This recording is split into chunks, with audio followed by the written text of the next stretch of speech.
Halo Sobat GM, bagaimana kabar Anda? Pastinya sehat selalu ya. Masih bersama Anin yang akan mengupas tuntas fakta dan berita terbaru mengenai dunia militer yang ada di seluruh dunia. So, pastikan kalian tetap stay tune terus di YouTube channel Garuda Muda. Dan jangan lupa, klik like, subscribe, serta aktifkan notification-nya biar kalian gak ketinggalan update berita terbaru dari Garuda Muda.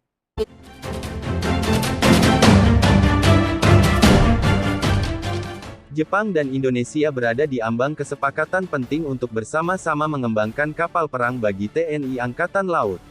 Langkah ini menurut para analis merupakan lambang pergeseran Tokyo menuju aliansi keamanan yang lebih luas dan upaya Indonesia memperkuat pertahanan maritimnya. Seperti dilansir South China Morning Post, Perdana Menteri Jepang Shigeru Ishiba diharapkan untuk memajukan proyek tersebut pada hari Sabtu, 11/1, selama pembicaraan dengan Presiden Indonesia Prabowo Subianto di Jakarta.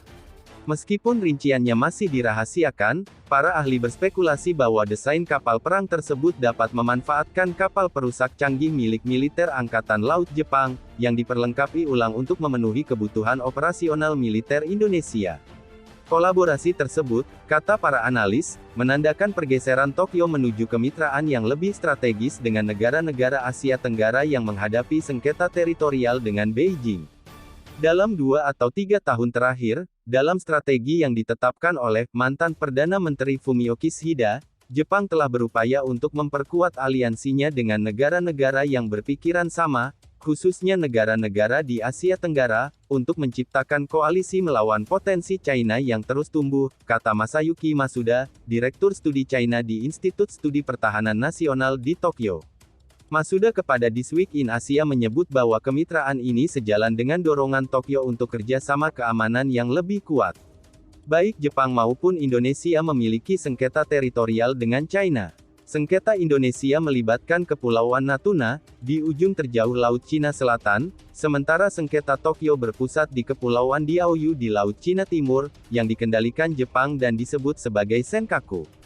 Pada hari Selasa 7/1, Menteri Pertahanan Jepang Jenderal Nakatani mengadakan pembicaraan di Jakarta dengan Menteri Pertahanan Indonesia Safri Samsudin untuk membahas kapal perang yang diusulkan. Sangat penting bagi Jepang untuk memperkuat hubungan di sektor pertahanan dengan Indonesia, yang memiliki rute transportasi laut penting seperti Selat Malaka, kata Nakatani kepada wartawan setelah pertemuan tersebut.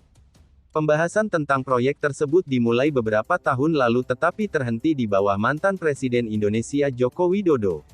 Larangan ekspor kapal perang buatan dalam negeri berdasarkan kebijakan pertahanan Jepang merupakan rintangan lain, tetapi Jepang dan Indonesia telah mengatakan bahwa mereka akan menghindari pembatasan tersebut dengan mengembangkan kapal perang bersama, dengan kapal pertama diharapkan akan dibangun di galangan kapal Jepang.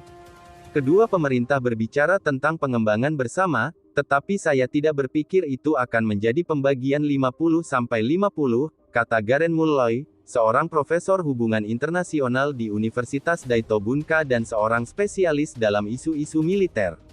Untuk melakukan pengembangan bersama, Jepang membutuhkan mitra lokal. Itu adalah sesuatu yang telah berhasil dilakukan Indonesia sebelumnya dengan sistem darat bersama Turki dan dengan kapal bersama Korea Selatan, katanya. Dalam banyak hal, Indonesia adalah pemimpin dunia dalam menciptakan aliansi dan ini untuk membantu membangun industri persenjataannya sendiri. Mulloy menambahkan bahwa kolaborasi tersebut akan membantu Jepang meningkatkan kemampuan pengembangan militernya mengingat sebelumnya hal itu terbatas pada proyek skala kecil dengan mitra, seperti pengembangan helikopter perang anti kapal selam dengan Inggris dan Italia. Mulloy mengatakan kapal perang baru Indonesia tersebut dibayangkan sebagai aset serbaguna yang mampu menjalankan banyak peran, termasuk patroli lepas pantai dan operasi anti kapal selam.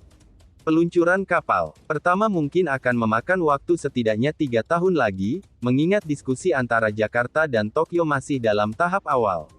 Saya berharap pemerintah Indonesia lebih memilih kapal-kapal ini dibangun di Indonesia dan dengan sebanyak mungkin konten lokal, imbuh Mulloy.